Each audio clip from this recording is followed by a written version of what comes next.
We have confirmation that it was U.S. intel ops on the ground in Washington, D.C., and not those bad old Russians that Hillary Clinton keeps trying to blame very unsuccessfully that actually hacked into her emails, the Clinton campaign emails. It wasn't Russia. Now, this coming from numerous sources, from the Podesta hack, which then led to them getting into the hands of Julian Assange. We have an article. It's been confirmed. The U.S. intel operatives leaked this. Actually came from on the ground in Washington. Numerous sources have told this to Alex.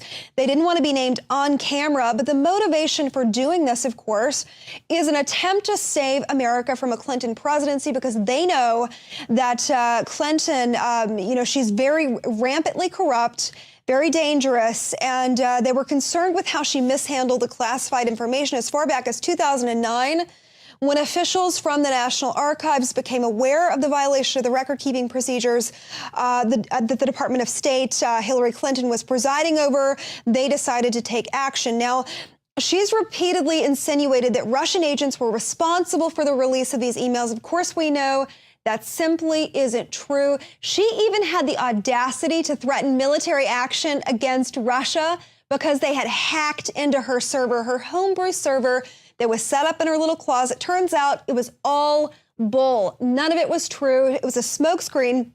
And they were trying to blame the Russians, of course. Now, this was backed up by a British ambassador, Craig Murray, who traveled to Washington for a dinner. He was able to confirm sources on the ground directly that back up everything that we're saying, that it was, in fact, insiders on the ground in Washington and not Russia. Now, former Deputy Secretary of State Steve Pieczenik talked to Alex Jones, breaking a record silence about the coup that is underway in Hillary's camp.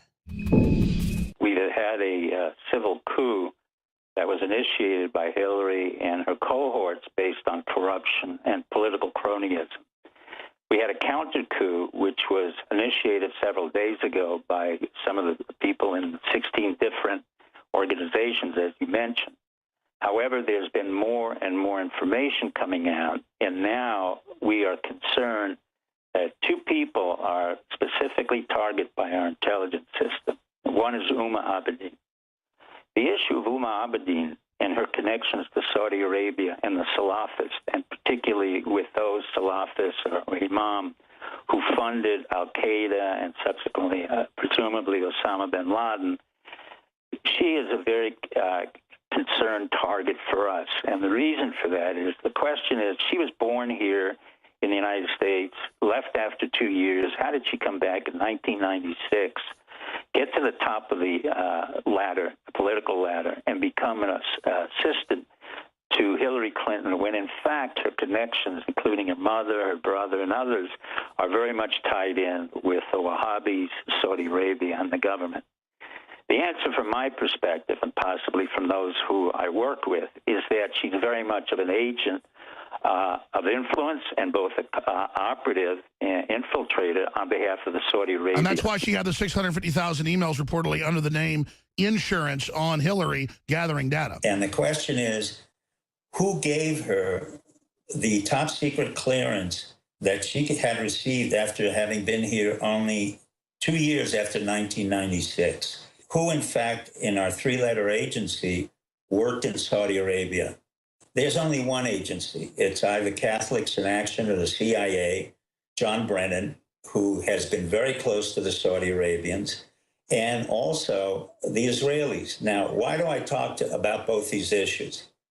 The ultimate distraction in this whole storyline with Huma Abedin and Anthony Weiner has been, to me, somewhat of a farce. It's been either contrived or combination of, ongoing problems, but a highly contrived scenario, which distracts from the fact that Huma Abedin is very much of a Saudi agent. However, she married a Jew, a pathetic Jew, but nevertheless, that neutralized the notion that she was a total Saudi influence.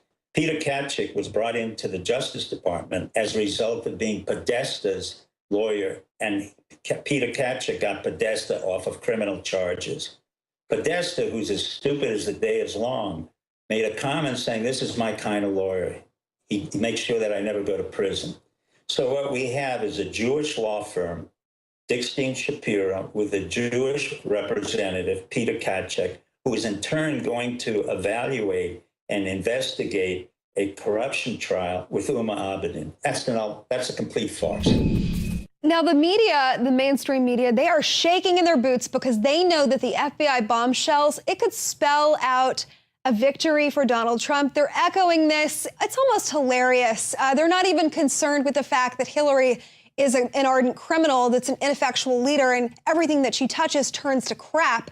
You know, that's of no mind that she actually engaged in criminal activity. No, what they care about is the outcome of the election, win at all cost. And specifically, you know, the FBI in relation to the bombshell that they're reopening this case, the subject of mainstream media largely focused negatively on Comey and not Clinton. The fact that she'd sent this classified information from her homebrew server. One study, it was done by an organization called Media Research Center, and they looked at news coverage from a Friday to a Monday, and consistently reports from ABC, NBC, CBS, they were overwhelmingly negative towards Comey, and only 31% of the time, roughly 1 in 3 times, did they actually call out Clinton for her illegal activity. Now, the most pertinent part of this, the most important part of this information, the Washington Post editorial board, it said, and I'm directly quoting here, "No one should be happy that the outcome of the U.S. presidential election could be affected if not determined by a cryptic letter from the FBI director released 11 days before the vote. But that is our unfortunate situation." Well, guess what? You very inept, defunct media. It's not your situation. It's a situation regarding the American people, and everyone has a right to know exactly what was sent, exactly what she did, regardless of the outcome of the election. Now, speaking of the defunct media, we cover the New York Times frequently here on InfoWars, and astonishingly, there is a report that says that 95.7% they fell in quarterly profits, which is remarkable. Now, last quarter, their shares were only 6 cents a share. They can't give it away. But specifically, their net profit attributable to the newspaper publisher, it fell to $406,000, or just breaking even per share in their third quarter. Now, to read that direct little tidbit of information, you would think that they were on the verge of collapse. Well, according to Mark Thompson, who heads up the New York Times, he's pretty much saying that things couldn't be better. This is what he had to say. He said the quarter proved yet again that the New York Times is a very compelling digital revenue story to tell. We saw exceptional gains in our digital consumer business, more than twice as many as the same quarter last year, and far more than any other quarter since the model launched in 2011. So just the fact that that statement is pretty out of touch, if you really think about it. He's saying, look, our digital gains are great. Well, guess what? Your shares are worth pennies on the dollar, and you basically can't even give it away. And maybe that's because you don't really cover issues that people care about. And specifically, we are in a war. We're not where Western Europe is. We're not there yet. But with a Clinton presidency, we very well could be. There is a war going on right now on the streets of Paris, and armed migrants are seen fighting each other in the streets. We've seen this since the closing of the Calais jungle. They've moved to the north of Paris.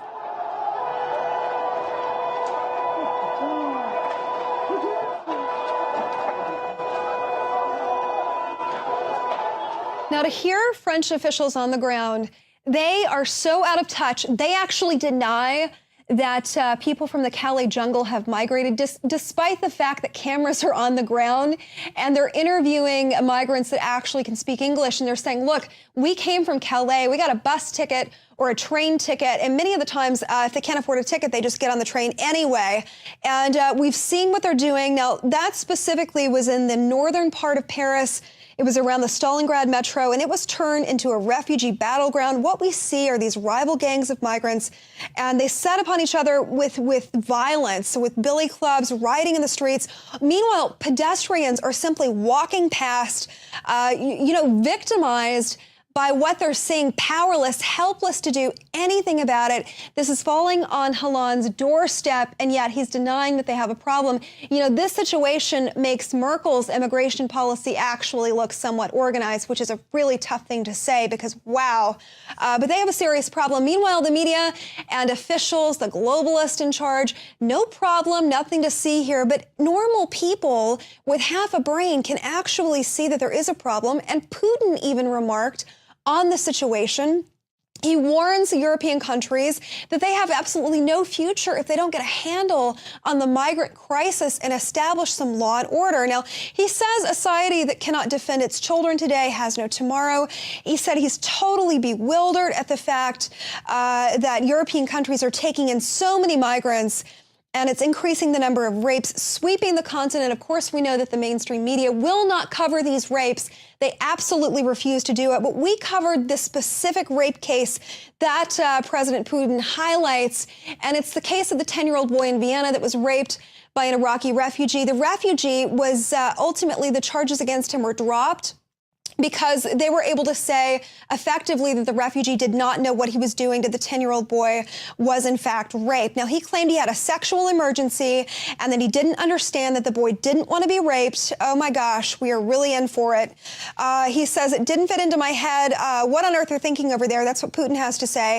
And I couldn't agree with him more. The rationale, it's like the inmates are running the asylum, and rape cases like this of this 10-year-old boy, unfortunately, they are a dime a dozen. We hear about so many of them, but you really have to dig, especially in mainstream media, because they completely ignore the fact that this is directly related to the migrant crisis that is underway. And by the way, if Hillary Clinton has her way, she's already said it. She's going to ratchet up the refugee population coming in, non-vetted refugees, mind you, because our Homeland Security Department, it is not equipped on the ground to vet these refugees. She doesn't care. And what's happening in Vienna, this is absolutely what will happen here if Hillary Clinton has her way.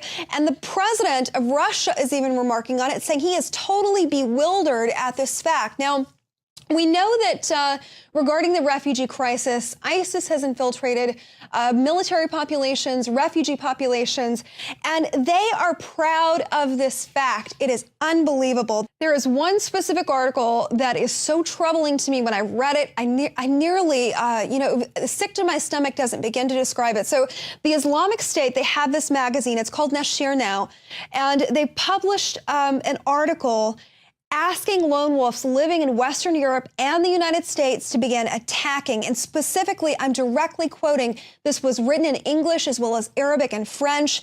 And this is what they had to say. Every soldier fights on the caliphate land in Iraq and Syria, wishes to be in your place, meaning wishes to be in Western Europe or America. We can cut the tail off the snake, but it sooner will grow again. But you have its head. Brave Mosul is bleeding. You should stop its bleeding by carrying out exhaustion operations on the enemy's power and blood. Cut their heads by your own knives. Let us hear your guns blasting their heads. If this doesn't make your stomach turn, and yet our politicians, like Hillary Clinton, they are totally ignoring these facts, because to look at the facts, you know, a moratorium on populations that are coming out of ISIS strongholds, we're not properly vetting them. She knows that. And the globalist in charge, the elitist running amok, wanting our country to go to hell in a handbasket, frankly. They see what's happening on the ground in France and Western Europe. They want it here.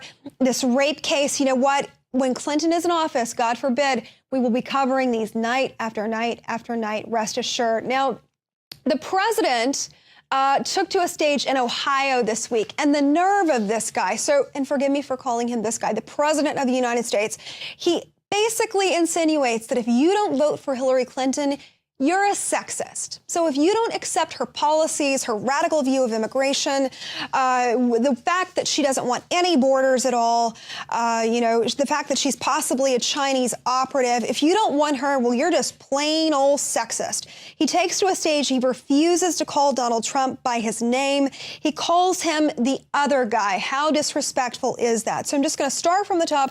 This is what the president had to say to this crowd. There's a reason why we haven't had a woman president before. The guys out there, I want to be honest. Well, I guess there's a first for everything right there. He's trying to be honest, but then he goes ahead and lies and spins this ridiculous narrative that because she's a woman, she deserves to be president. So he says, there's a reason we haven't had a woman president before, and we have to ask ourselves as men, because I hope my daughters are going to be able to achieve anything they want to achieve. And I know my wife is not just my equal, she's my superior. Well, isn't that sweet? We all want men to love their wives, but the way he's going about this, playing the woman card, it whiffs of desperation. It reeks of desperation. Vote for me. I have a you-know-what. That's her only selling point. And look, celebrities are taking to the airways in this desperate, hilarious attempt. They're saying, look, we know you don't like her. We know she's hard to stomach. We personally can't stand her either. But please, please, please go out and vote for her anyway. She's a woman, for crying out loud. And the president, the audacity of him, to say that Hillary is electable simply because she's a woman. Well, that's absurd. And then he says, the guy is going to be your champion, referring to Donald Trump. Don't be bamboozled.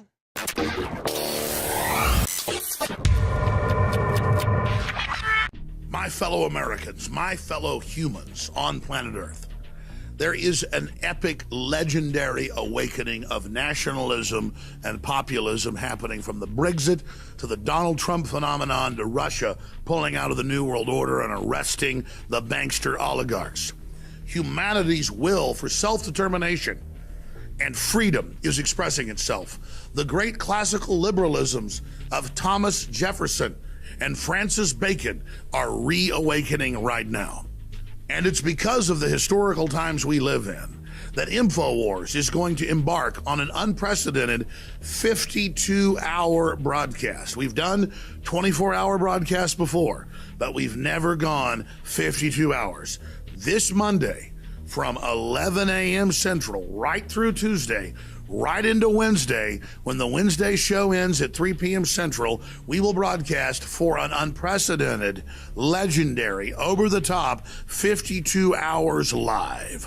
The second great awakening is taking place.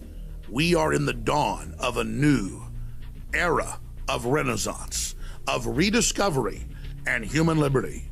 Donald Trump, the Brexit, InfoWars, Matt Drudge, Breitbart, WorldNet Daily, and so many others are only one small manifestation in the fire of liberty that is now exploding across the globe. You can see it in the news. You can feel it. You can witness it on the street. History's happening.